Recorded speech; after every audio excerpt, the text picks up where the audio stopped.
My mom smiled as she handed my Paris trip to my golden child brother. So I taught them a brutal lesson they'll never forget. Hey, I need to vent about some family drama that went down last week. Long post ahead. So, I, a 28-year-old male, have always been the responsible one in my family. You probably know the type, the kid who always does their homework, never gets in trouble, and somehow ends up being the family's free tech support, therapist, and personal assistant, all rolled into one. Yeah, that's me, Blake, the human Swiss Army knife. My younger brother, Connor, a 26-year-old male, is the total opposite. This dude has literally never had to face consequences for anything in his life. He failed most of his classes in high school. He's just not being challenged properly, they said. Got fired from his third job in a row for not showing up? That manager had it out for him. He's been living in my parents' basement for the last 6 years, playing video games and finding himself, whatever that means. Meanwhile, I busted my ass through college, got a decent job as a software developer, have my own apartment, and somehow still get treated like I'm the family butler. Need someone to fix the Wi-Fi? Call Blake. Car broke down at 2 a.m.? Blake will come get you. Need money for bills because you blew your paycheck on some dumb stuff? Blake has savings. The only person who ever noticed this messed up dynamic was my grandma, Elaine. She's my mom's mom and has been loaded ever since Grandpa's insurance business took off in the 90s. She's always been super supportive of me and would constantly ask about my job and my life when I visited, while everyone else just wanted to talk about whatever new drama Connor had going on. My parents owned this nice house, a couple of fancy SUVs, and somehow managed to retire early at 58, always bragging about their hard work paying off. It never made sense to me, considering they weren't exactly pulling in big salaries when I was growing up, but they strutted around like self-made millionaires, and everyone just bought into it. Anyway, last year I decided I wanted to do something really nice for my parents. My parents have always talked about wanting to see Paris. My mom's been obsessed with it since she was a teenager, had French posters all over her wall growing up, according to Grandma. And Dad always promised to take her there for their 25th anniversary, but they couldn't afford it back then, even though Grandma probably would have paid if they asked. So, I started putting away money every month. I even picked up some freelance coding gigs on weekends to build up the cash faster.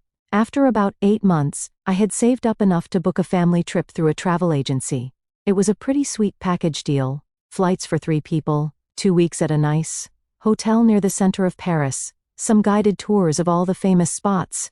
The whole deal cost me just over $6,000, which was a lot for me, but I was genuinely excited to do something special for my family. I specifically didn't include Connor in the planning. I wanted this to be a special trip for me and my parents, without having to deal with Connor's usual nonsense. Showing up late for tours, complaining about everything, spending the whole time on his phone.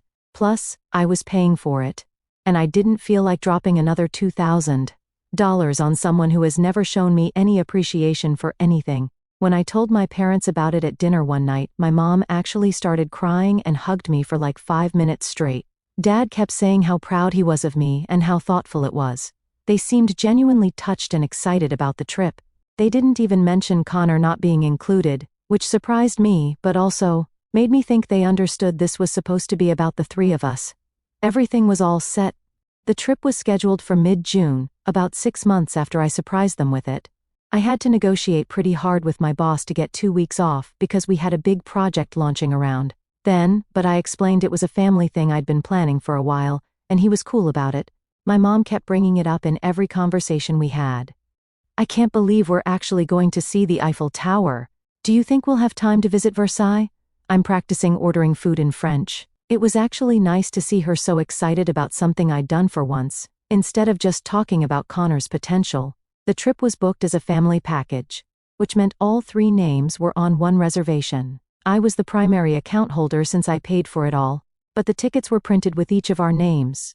I made sure everyone had valid passports and reminded them about it constantly in the months leading up to the trip. 2 days before we were supposed to leave, I was at my apartment packing and getting everything ready. I'd taken the day off work to prepare and was feeling pretty good about everything. Then my phone rang. It was my mom. She told me that Grandma Elaine had taken a bad fall at home and was in the hospital. Nothing super serious. She didn't break any bones or anything, but she'd hit her head and they wanted to keep her for observation for a couple of days.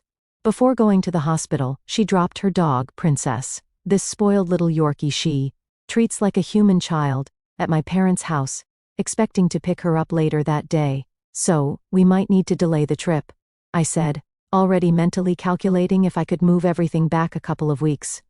I didn't want to lose all that money, but family emergencies happen, right? Oh no, that's not necessary, my mom said in this weird high-pitched voice she uses when she's about to say something she knows I won't like. We've actually figured out a solution. That solution turned out to be me staying behind to take care of Grandma's dog while the rest of them, Mom, Dad, and surprisingly Connor, still went to Paris instead of me. I literally couldn't speak for like 30 seconds. They were really going to go on the vacation I paid for while I stayed home to dog sit, and they were taking Connor instead of me. Connor wasn't even supposed to be going in the first place. Mom, I paid for the trip, I finally managed to say. I've been planning this for months. And why is Connor suddenly going? We know, sweetie, and we're so grateful, she said. But Connor doesn't have any work responsibilities, and you do. It just makes more sense this way. Plus, Princess knows you better. That was complete nonsense. Princess barely tolerated me and barked every time I came near her. The only person she kind of liked besides Grandma was actually my dad. We've already called the travel agency and had them swap Connor's name for yours on the booking, my dad added from somewhere in the background. They said it was no problem since it's a family package. I honestly couldn't believe what I was hearing. They had already swapped my name for Connor's with the travel agency without even asking me, like I was just some NPC in their lives that didn't have feelings or plans or, $6,000 invested in this trip. Mom, I've been planning this for almost a year, I said, trying to keep my voice steady. I took time off work. I researched everything. I paid for all of it. I know, honey, and we really appreciate it, she said in that condescending voice she uses. But Grandma Elaine needs someone to take care of Princess, and you're so good with responsibilities. Connor just isn't. Well, you know how he is? Yeah, I know exactly how he is. Completely useless, and somehow rewarded for it constantly. Princess could go to a kennel, I suggested. Or a dog sitter. There are apps for that now. Oh, Grandma would never allow Princess to stay with strangers, Mom gasped, like I'd suggested throwing the dog into traffic. You know how she feels about that dog. Princess is family. Apparently, I wasn't family though. Just the wallet and the dog sitter. My dad got on the phone next. Son, we know this isn't ideal, but your brother really needs this trip. He's been so depressed lately, and this could really turn things around for him. Depressed, right? Because he spends all day playing video games, sleeping until noon, and contributing nothing to society. Crazy how that might make someone feel bad about themselves. And what about me? I asked. I've been working 60-hour weeks for months to pay for this trip. I needed this break too. You're stronger than Connor, Dad said. Like that was supposed to make me feel better. You've always been able to handle disappointment better. And don't worry, we'll bring you back something nice from Paris. A souvenir as a replacement for my dream vacation? It was honestly laughable. We're going to come by tomorrow to pick up the tickets and itinerary, Dad said, like it was all settled. And Connor needs your carry-on suitcase. His is too small for 2 weeks of clothes. They wanted my suitcase too. I hung up without really saying goodbye. I just couldn't process what had happened. I sat on my couch, staring at nothing for like an hour, just trying to make sense of it all. This was beyond their usual favoritism. This was straight-up theft. I checked my email and found the notification from the travel agency. Update to your booking. Passenger name change from Blake Mitchell to Michael Mitchell. Completed successfully. They'd really done it. Just swapped me out like I was interchangeable. That night, I barely slept. I kept thinking about all the preparation I'd done for this trip. The French phrase book I'd bought, the walking tours I'd mapped out, the restaurant reservations I'd made. All of it now being handed to Connor, who wouldn't appreciate any of it and would probably spend half the trip in the hotel room playing on his Switch. Around 3 a.m., I opened the trip folder on my laptop and looked at all the details again. The flights, the hotel confirmation, the tour bookings, everything was through Horizon Travel, and I was listed as the primary account holder, even after the name swap. And that's when I realized that I still had control over the booking. I could just cancel the whole thing. The thought came to me suddenly, and once it was there, I couldn't shake it. Would I really do that though? Waste all that money just to prove a point? I'd lose most of what I paid since it was so close to the departure date. But then I thought about them enjoying my trip without me, taking selfies at the Eiffel Tower, eating at the restaurants I'd researched, sleeping in the hotel room I paid for, all while I was stuck at home with Princess, the demon Yorkie. And the more I thought about it, the angrier I got. I decided to sleep on it. Maybe I'd feel differently in the morning. I didn't. If anything, I woke up even more pissed. I got a text from Connor around 8 a.m. Yo bro, can I borrow your travel adapter? Also, do you have any euros? Dad says we should bring some cash. He was really going to take my trip and ask to borrow money for it. The audacity of this dude was unreal. I didn't answer him. Instead, I called my boss and told him there had been a change of plans and I could work on the project launch after all. He sounded relieved but asked if everything was okay with my family trip. There is no family trip, I said.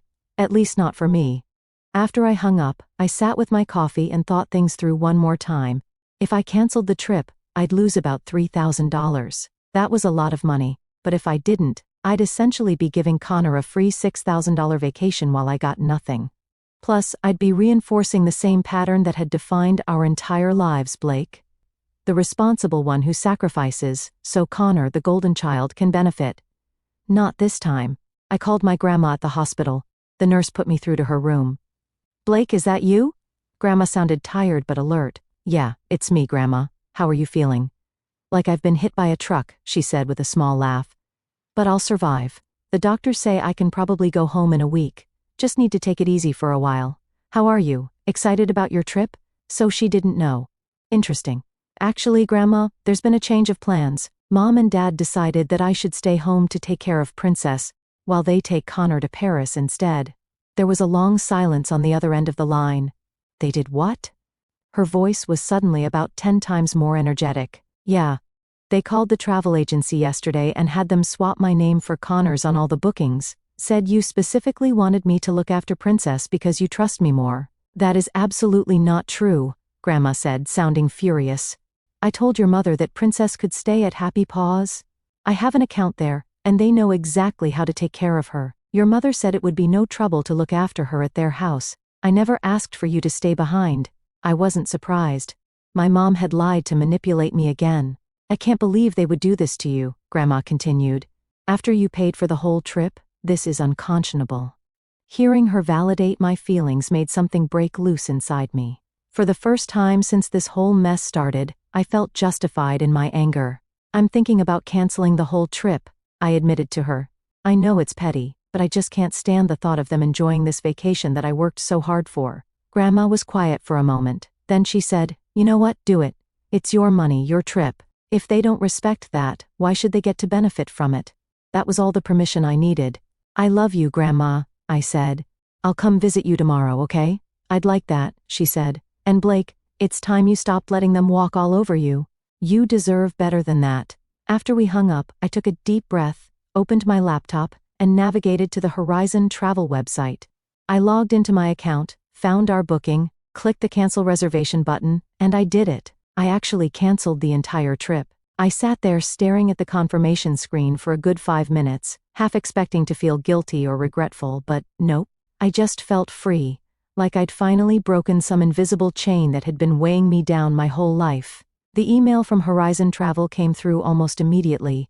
Your cancellation has been processed. A refund of $2,845.33 will be credited to your account in 7 to 10 business days.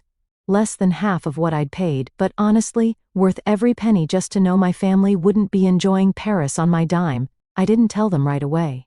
I wanted them to find out at the airport, right at that moment, when they thought they were about to start their dream European vacation. Maybe that makes me petty, but after years of being the family doormat, I was done. Instead of sitting around waiting for the fallout, I decided to go visit Grandma Elaine at the hospital. I figured someone should actually be checking on her since my parents were obviously more concerned with stealing my vacation than their own mother's health. When I got to the hospital, Grandma was sitting up in bed, watching some game show. She looked smaller somehow, with a nasty bruise on her forehead, but her eyes lit up when she saw me. She immediately asked if I'd gone through with the cancellation, and when I nodded, she actually gave me a thumbs up. She has always been the only one who sees through my parents' nonsense. She told me stories about how my mom was always pulling the same kind of stunts with her sister growing up, taking credit for other people's work, manipulating situations to get her way, playing the victim when called out. Apparently, this kind of behavior runs deep. Then she started talking about money.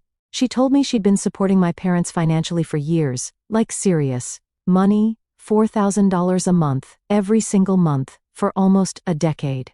Their house, their cars, their early retirement, all of it was basically funded by Grandma. They weren't successful, they were just really good at spending someone else's money. I'd known they were getting some help from her recently, but I had no idea the support was on this scale or that it had been going on for so long. I was kind of shocked, but also not really. It explained a lot about my parents' lifestyle that never quite added up. How they could afford such a nice house when Dad's business had been just about to take off for 15 years, how they always had new cars, how they could support Connor's endless basement dwelling with no complaints about money. While we were talking, my phone started blowing up. Mom, Dad, and Connor were clearly at the airport because all of a sudden, I was getting bombarded with texts and calls. I ignored all of them. Grandma saw my phone lighting up and just smirked. After about 20 minutes, I decided to check the messages.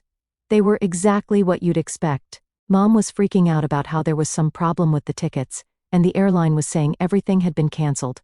Dad was demanding I fix this immediately, like I was their personal IT guy dealing with a router issue. I waited another 30 minutes before responding, just to let them really stew in it. I wanted them to fully experience the panic and confusion of having their plans completely derailed, just like they'd done to me. Then I sent a group text explaining that yes, I had canceled the entire trip that morning. Since I wasn't welcome on the vacation I paid for, I decided no one needed to go. And of course, the most pathetic part of the whole fiasco? Connor's reaction. Instead of being pissed, he was more annoyed that he'd actually showered, gotten dressed, and dragged his ass out of the basement for nothing. When he finally texted me later, all he said was, "Bro, seriously, you couldn't just suck it up and let me have this one thing? You're always so uptight about everything. Thanks a lot." Yeah, because clearly I was the one being selfish here. Unbelievable. I only saw his text before turning my phone off and spent another hour with Grandma. She told me she was thinking about making some adjustments to her financial arrangements with my parents. She asked if I could swing by her house to pick up her checkbook and reading glasses, saying she needed to revise some things. I didn't think too much about it at the time, just agreed to help her out. That night, I gathered all the stuff I'd bought for the Paris trip, my travel adapter, the phrasebook, the walking shoes I'd broken in, and packed it away in the closet. Maybe someday I'd go to Paris on my own terms, with people who actually appreciated me. I looked at my phone one last time before going to bed. My dad had sent a final message saying this wasn't over, and that they'd be coming by my apartment tomorrow to sort this out. I turned off my phone completely, and got the best night's sleep I'd had in months. The next morning, I went to Grandma Elaine's house to pick up the things she'd asked for. Her place is this nice ranch-style home in a fancy part of town. Way nicer than my apartment. While I was in her study looking for her checkbook, I noticed some papers on her desk. Financial statements showing the regular transfers to my parents' account. It was even more money than she'd mentioned, and seeing it in black and white made me realize just how dependent my parents were on her. I found what Grandma needed, and headed back to the hospital. I was just pulling into the parking lot when my dad's car screeched to a stop right next to me. He literally followed me to the hospital. I don't even know how he knew I would be there, but there he was, stomping across the parking lot toward me with that look on his face, the one that used to scare me as a kid but now just made me tired. I grabbed Grandma's stuff from my car and walked into the hospital without waiting for him. He followed me all the way to the elevator, ranting the whole time about how I'd humiliated them at the airport. Apparently they'd stood at the check-in counter for almost an hour while the airline employees tried to find their reservation before finally telling them everything had been canceled. They'd missed their flight, obviously, and since they couldn't afford to book new tickets on the spot, they'd had to turn around and go home with their packed suitcases. Dad kept saying how devastated Mom was, how she'd cried the whole way home, and how Connor was talking about how I'd always been jealous of him. Classic Connor, always the victim. The whole time Dad was talking, I just kept walking, not responding. I could tell it was driving him nuts that I wasn't engaging. But honestly, what was there to say? They tried to steal my vacation and got caught. Simple as that. When we got to Grandma's room, Dad actually had the nerve to paste on a fake smile like everything was fine. Grandma wasn't fooled for a second.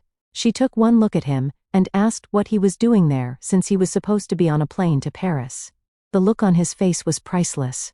For the next 20 minutes I watched my grandmother absolutely destroy my father. She tore into him about how they'd treated me, about how they'd lied to her about the dog-sitting situation, about how they always favored Connor and took me for granted. She went all the way back to when I was in high school, and they missed my graduation ceremony to attend one of Connor's baseball games. He wasn't even playing, he was benched the whole season.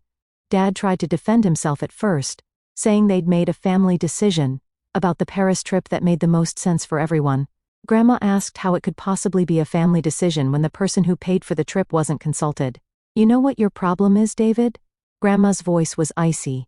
Her eyes locked on my dad with the kind of intensity that could shatter glass. "You and your wife raised a spoiled brat and a saint, and you're punishing the wrong one for making something of himself. You've been so busy shielding Connor from the real world that you've crippled him, and when Blake tries to build something meaningful for himself, you snatch it away to hand it to your golden child like it's nothing." Dad lost it and started stuttering something, but Grandma cut him off with a raised hand. "No, I'm not done. You've been living off my money for years, pretending you built this perfect life, while your real accomplishment has been turning your own son into a doormat. But not anymore. Blake deserves better, and you're going to learn real fast what life is like when the free ride comes to an end." The whole scene was surreal. I'd never seen anyone stand up to my dad like that before, and I certainly never expected it to be my 78-year-old grandmother doing it from a hospital bed, but there she was, calling him out on decades of favoritism and manipulative behavior. Eventually, a nurse came in and said Grandma needed to rest. Dad looked relieved to have an excuse to leave. He tried to get me to come with him, saying we needed to talk, but I told him I was staying with Grandma for a while. He left, looking absolutely defeated. After he was gone, Grandma and I had a long talk about the whole situation. She told me she'd been watching how my parents treated me versus Connor for years, and had tried to say something several times, but my mom would always get defensive and stop talking to her for weeks after. So Grandma had backed off, not wanting to lose touch with her grandkids. But this Paris trip thing was the last straw for her. She said she was done enabling my parents' lifestyle and Connor's laziness. That's when she showed me the letter she'd drafted to my parents, informing them that their monthly stipend was being terminated immediately. I was honestly shocked. I knew they'd been getting some money from Grandma recently, but seeing the actual numbers was something else. $4,000 a month on a regular basis for years, and they still had the nerve to act like they'd made it on their own. No wonder they felt so entitled to my money. They'd been living off someone else's for ages. I asked if she was sure about this, and she said, absolutely. She was tired of watching her money being used to create a spoiled, entitled grandson in Connor, while her hard-working grandson, me, was constantly taken advantage of. After I left the hospital, I went back to my apartment and found my mom waiting outside my door. She looked like hell, puffy eyes, messy hair, still wearing the clothes she'd planned to travel in. I nearly turned around and left, but figured I might as well get this over with. As soon as she saw me, she started going on about how heartbroken she was that I would do something so cruel to my own family. "How could you embarrass us like that at the airport?" she said. I just stood there, keys in hand, waiting for her to run out of steam. When she finally took a breath, I asked her if she was done. That seemed to throw her off. She asked if I had anything to say for myself. "Yeah, actually I do," I said. I told her that for my entire life, I'd been the reliable one, the one who did what was expected, the one who helped out without being asked, while Connor got away with doing absolutely nothing. And the one time I did something special for myself and my family, they decided I wasn't important enough to be included. Mom tried to interrupt, but I wasn't having it. I told her they didn't even have the decency to discuss it with me before calling the travel agency. They just assumed I'd be fine with it because I'd always gone along with everything before. Well, not this time. She started crying again, saying they'd only been trying to do what was best for everyone, that Connor needed the boost to his self-esteem, and I was always so capable of handling disappointment, that they knew I would understand because I was the strong one. I told her being the strong one didn't mean I was okay with being treated like crap. Being reliable didn't mean I was okay with being taken for granted. And being successful on my own didn't mean I deserved less consideration than my unemployed brother. Mom switched tactics then, saying if I was really so upset about missing the trip, they could try to reschedule it for later in the year and I could come too. We could make it a 5-person trip, she said. Me, you, Dad, Connor, and even Grandma if she's feeling better by then. I almost laughed. They still didn't get it. I told her it was too late for that. They'd shown me exactly where I stood in their priorities, and I'd adjusted my behavior accordingly. She said I was being dramatic, that families have misunderstandings all the time, but they work through them because that's what families do. I asked her if she'd ever considered that maybe our family didn't work like a normal family should, that maybe the way they treated me and Connor wasn't healthy or fair. I unlocked my door and told her I needed some space, that I wasn't ready to just pretend everything was fine. She tried to follow me inside, saying we needed to fix this before Dad came back, but I blocked the doorway. I told her there was nothing to fix right now. I needed time. So, it's been about 2 weeks since the whole Paris trip disaster, and things have gotten pretty wild. Grandma Elaine was discharged from the hospital 3 days after that confrontation with Dad. The doctor said she was recovering well but needed to take it easy for a while. I offered to let her stay at my place since she lives alone and probably shouldn't be climbing stairs or doing too much around the house yet. She actually took me up on it, which surprised me. Grandma's always been fiercely independent, but I think she wanted to avoid my parents for a while too. So now she's sleeping in my spare bedroom/office, and honestly, it's been kind of nice having her around. She's pretty chill for an old lady. The day after Grandma moved in with me, she had me drive her to her bank. She was in there for almost an hour while I waited in the car. When she came out, she looked so satisfied, like she'd just accomplished something major. She told me she'd officially stopped all automatic transfers to my parents' account and had changed some other financial arrangements. I didn't ask for details, but she seemed pretty happy about it. Meanwhile, my parents have been losing their minds, and since I blocked their numbers, they started emailing me non-stop. I didn't respond. About a week after the trip fiasco, I got a call from my Uncle Rob, Dad's brother. He said my parents were freaking out because Grandma wasn't answering their calls, and they'd gone by her house, but she wasn't there. They were talking about filing a missing person report, which was ridiculous because she was literally just staying at my place. I told Rob that Grandma was fine and staying with me while she recovered from her fall. He seemed relieved, but also confused about why nobody had told my parents. I explained the whole Paris trip situation to him, and to his credit, he was totally on my side. He said he'd always thought my parents favored Connor too much, but it wasn't his place to say anything. He promised to let my parents know Grandma was safe, but wouldn't tell them where she was staying if we didn't want him to. The next day, my mom showed up at my apartment again. She looked totally frazzled, like she hadn't slept in days. When I opened the door, she tried to rush past me to get inside, but I blocked her way. I wasn't letting her ambush Grandma, who was still recovering. Mom kept saying she needed to speak to her mother urgently about a financial matter. I told her Grandma didn't want to see them right now and was resting. Mom's face got all red and blotchy, like it does when she's about to throw a tantrum. She demanded to know what lies Grandma had been telling me about them. I just laughed. I told her Grandma hadn't needed to tell me anything. I'd figured out years ago that they favored Connor over me. The difference was that now I was done accepting it. Mom started crying again, saying I was tearing the family apart over one little misunderstanding about a vacation. I told her she needed to leave, and if she showed up unannounced again, I wouldn't open the door. She looked shocked, like she couldn't believe I was setting an actual boundary. She left eventually, but not before saying that Dad wanted to talk to me, man to man, to resolve this. I closed the door without responding. After a couple of weeks, my family went silent. I was surprised that Dad didn't push harder. Around that time, I got an email from Connor, the first time he'd reached out directly, instead of just being copied on Mom and Dad's messages. It was pretty much what I expected. How I'd ruined everything, how Mom was crying all the time, how Dad was stressed out about money. But there was something else too. A note of panic I hadn't heard from him before. He wrote that Dad had told him he needed to find a job within the month or start paying rent, that they were putting the house on the market and moving to a smaller place, that they couldn't afford to support him anymore. It was happening. They were finally facing reality after decades of living beyond their means on Grandma, his dime, and Connor was finally being told he needed to grow up and support himself. The email ended with Connor asking if he could crash at my place for a while if things got bad at home. The absolute nerve of this guy. After everything that had happened, he still thought he could use me as his backup plan. I didn't respond. I showed the email to Grandma though, and she just nodded, like this was exactly what she expected to happen. That night, I felt weirdly lighter, like some heavy weight I'd been carrying for years had been lifted. My family was a mess, yes, but for once, I wasn't the one trying to clean it up. For once, they were facing the consequences of their own actions without me rushing in to fix everything.